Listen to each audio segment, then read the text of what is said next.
Results in the local elections and continued speculation about his leadership, Gordon Brown insists he will focus on the task at hand. The Prime Minister has been in France today, taking part in the D-Day commemoration, but he was booed by a small section of the crowd when he arrived for the British service. Our political correspondent Carol Walker travelled with the Prime Minister to Normandy. Gordon Brown arrived at Bayeux Cathedral, keen to set aside all the questions over his leadership and focus on the D-Day commemorations. But on a day dedicated to one of the most significant battles of the past, he knew he also had to set out his agenda for the political struggle ahead. He promised swift action to clean up politics and deal with the recession, and new policies to reform public services. I think it's important to recognise in these unprecedented times you're bound to have ups and downs in politics, you're bound to have difficulties because the public are waiting to see the results, but you've got to stick with the policies and make sure that they come through.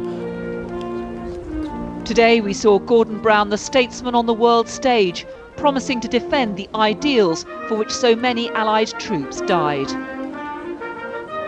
Gordon Brown's role in the ceremonies here has provided a brief respite from the turmoil over his leadership. But with the reshuffle of his government not yet complete and MPs back at Westminster on Monday, his position is far from secure. Gordon Brown does not know who could strike the next blow. Hazel Blears, James Purnell and Caroline Flint all now out of his cabinet and deeply unhappy at his behaviour. Tomorrow's European election results are expected to spell yet more trouble for Labour. And Monday's meeting of his parliamentary party will bring together many of those now openly calling for him to stand down. The loss of Labour's last 4 county councils in Thursday's elections will do nothing to calm jittery MPs.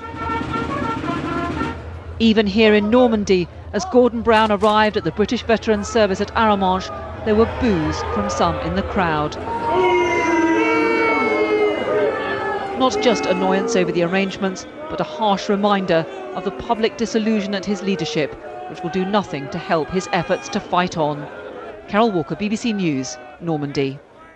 Well, the Prime Minister has travelled back. He's back in number 10 Downing Street tonight. So let's talk to our political correspondent, Rita Chakrabarti, who's there. Rita, the pressure's still on. Yes, it is still on, namely in the form of leaks to the Mail on Sunday tomorrow of emails written by Lord Mandelson sometime before his return to government, in which he's very frank about Gordon Brown's shortcomings, talking about him being self-conscious and not easy in his own skin. Now, a spokesman for Lord Mandelson said these comments were made in the context of giving media advice. Possibly more worrying for Gordon Brown is an interview given by Caroline Flint, who left government yesterday, saying that Mr. Brown just used women as window dressing for his government. Well, she says in an interview tomorrow that he indulges in negative bullying of women in his government.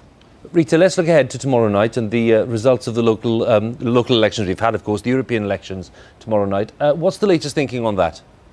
Well, everyone's wondering if the results for Labour will again trigger an attempt to try and get rid of Gordon Brown. There are still attempts going on amongst dissident backbenchers to formulate a plan to try and unseat him.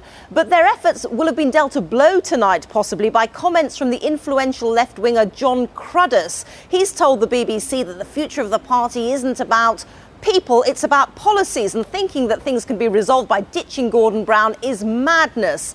Now, already dissident MPs have a dilemma. Do they struggle on with Gordon Brown, even though they don't think he can win, or do they try and ditch him now, but then trigger a general election that they might lose? That might explain that dilemma, why their plan at the moment is still vague. Rita, thank you very much. Rita Chakrabarti there. And Rita did mention Lord Mandelson, Peter Mandelson. He will be one of Andrew Marr's guests tomorrow morning. That's at 9 o'clock on BBC One.